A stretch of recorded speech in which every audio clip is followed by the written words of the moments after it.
Salut à tous, aujourd'hui je suis en train de faire la révision de mon sac à dos de tous les jours. Je me suis dit tiens, c'est une bonne occasion de discuter d'un sujet que j'avais envie d'aborder depuis un moment avec vous. Alors les sacs à dos, on en avait déjà parlé dans la deuxième partie d'un live sur les sacs à dos à utiliser, en tout cas le contenu d'un sac à dos idéal en cas d'inondation. Je vous renvoie vers cette vidéo. En tout cas aujourd'hui on va pas parler contenu, on va parler contenant. Alors le message que je veux faire passer aujourd'hui, je ne suis pas le seul à l'exprimer, mais nous sommes clairement une minorité vis-à-vis d'un message qui est relayé à longueur de livres, à longueur de vidéos, de blogs, de façon peut-être un peu religieuse.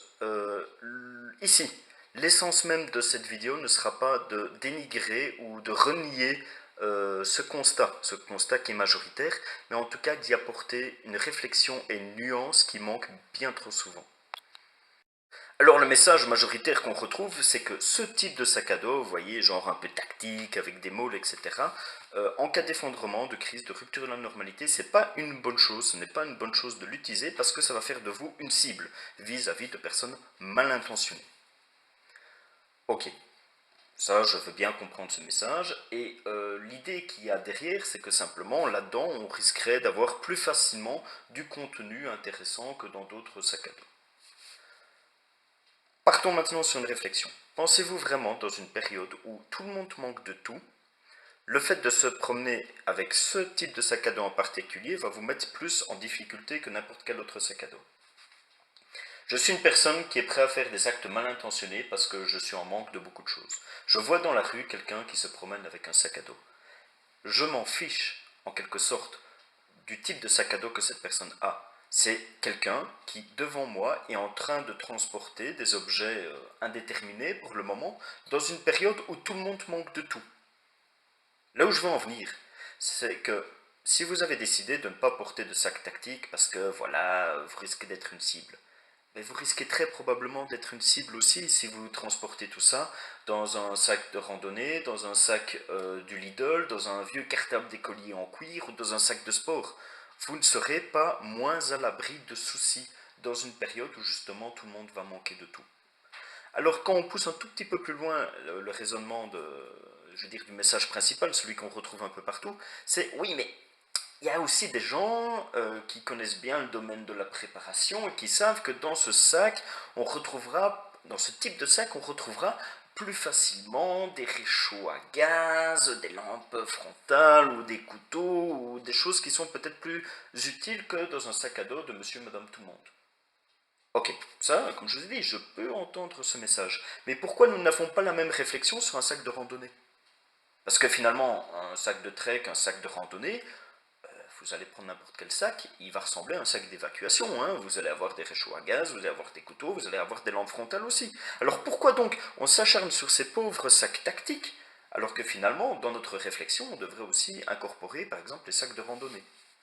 Donc, le côté homme gris, oui, c'est bien, mais n'oubliez pas aussi que, on parlait des gens un peu mal intentionnés, mais qui connaissent bien l'univers de la préparation, les dark preppers. Ils savent très bien que la majorité des gens vont en ville essayer de se déguiser en clodo avec un vieux sac Lidl troué pour essayer de passer inaperçu. Ces trucs-là, ils le savent aussi. Alors que, a priori, c'est vis-à-vis de ce même public, de personnes qui connaissent bien le milieu de la préparation, qu'on veut se protéger en ne portant pas de sac à dos type tactique. Vous voyez, je pousse le raisonnement un peu plus loin, mais là où je veux en venir, c'est pourquoi, finalement, avec d'autres sacs à dos, vous ne serez pas finalement aussi une victime de personnes mal intentionnées?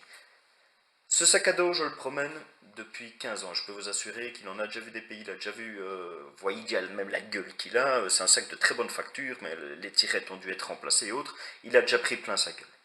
Sur 15 ans, il y a une fois que j'ai eu un souci avec quelqu'un. C'était une vieille connaissance, il a grandi dans le même village que moi, il était alcoolisé, il a voulu se montrer un peu taquin, et quand je suis passé tout près de lui, il est venu m'agripper simplement par l'arrière du sac à dos.